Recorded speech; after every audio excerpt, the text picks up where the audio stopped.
Wildman Z here, talking about the Uncanny X-Men. Back in the old days, we're back in 1980.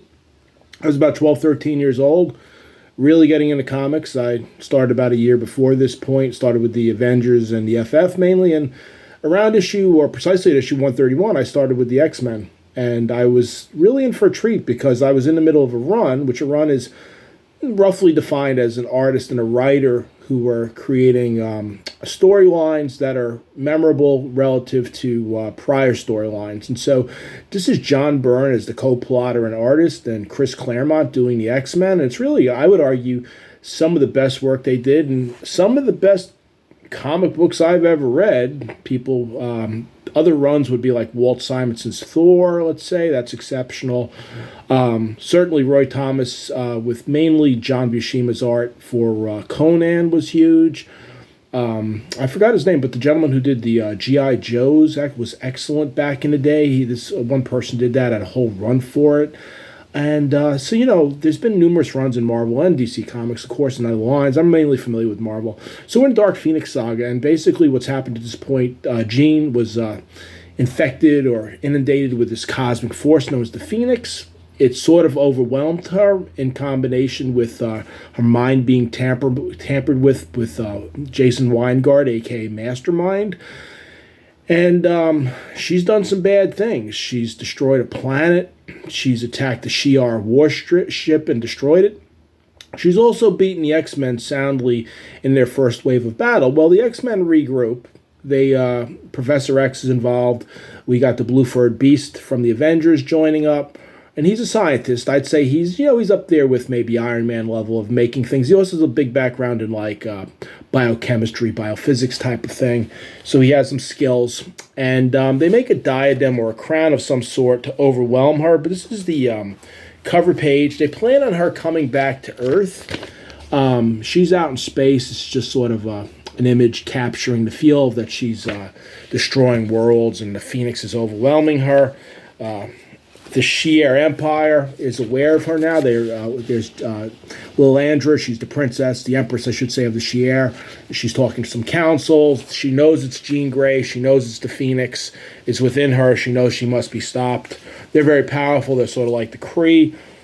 X-Men are doing their thing, sort of montage of scenes here. Some of them some of the lunkier characters like Nightcrawler and Wolverine and Colossus, not necessarily rocket scientist level geniuses, are practicing their physical maneuvers. Cyclops, Storm, and Beast are working on some of the devices that they're going to use, namely the main one's a crown they're going to put on her head to short circuit her out telepathically. Jean does come back to Earth, and she, as you can see from the artwork here on the bottom, they're sort of drawing her as an admixture of evil and good mixed together by her various features. Great art. She confronts her parents. They try to talk her down. They realize they know she's a mutant at this point in the comic, but I don't think they realize how evil she's become. That's her father, Dr. Gray. Talking to her, she does some things like turn some things into House Crystal. They totally freak out because they know she's got powers, but they don't realize she's that powerful. So when she's leaving the house, basically the X-Men ambush her. Storm throws up a weather front, and Nightcrawler teleports on top of her and puts that electrically driven crown. It's going to short circuit her out in theory. Storm engages her. Of course, Storm is at this point no match for her. And it's a really pitched battle. What happens at the end of it is that Wolverine here gets her down, and he's realizing he's the only one who can take her out. But he hesitates. What's he say here? Forgive me, darling. And she says, do it, Wolverine, blah, blah, blah. And he hesitates. He's probably going to do it, but he can't. He's having a hard time with it. And she overwhelms him. She snaps back into Dark Phoenix. She rapidly is able to freeze them psychically.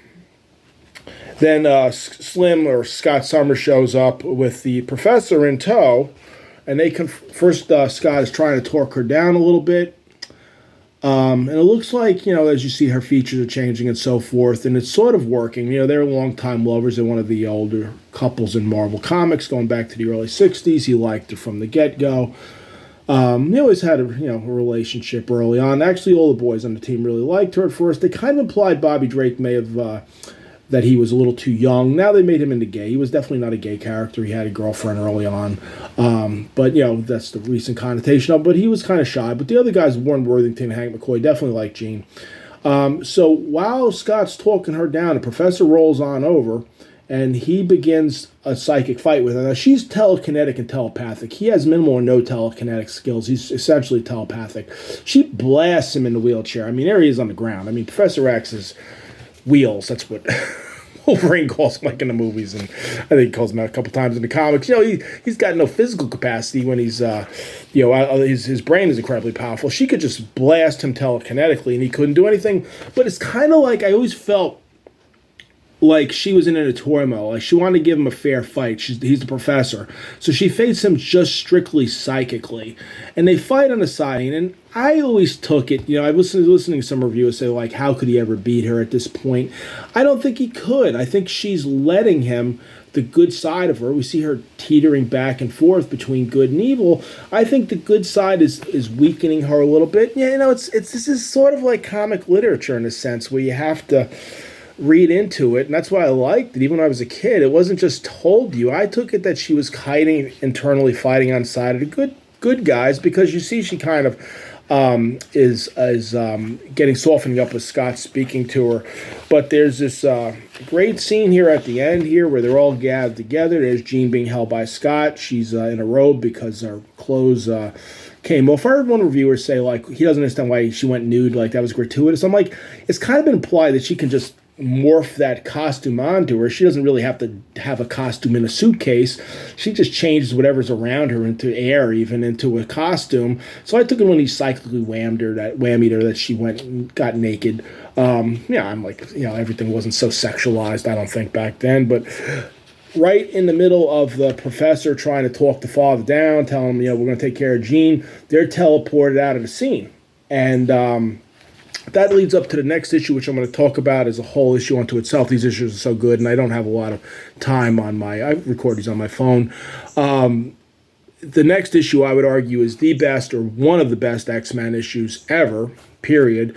That's issue 137. And so I'd like to talk a whole episode about that. And this is a great issue as well. These are like top 10, best X-Men ever. And that, I would argue, is possibly number one. So we'll talk about that comic next time, issue 137. Wild Man Z out. Have a good night or good day.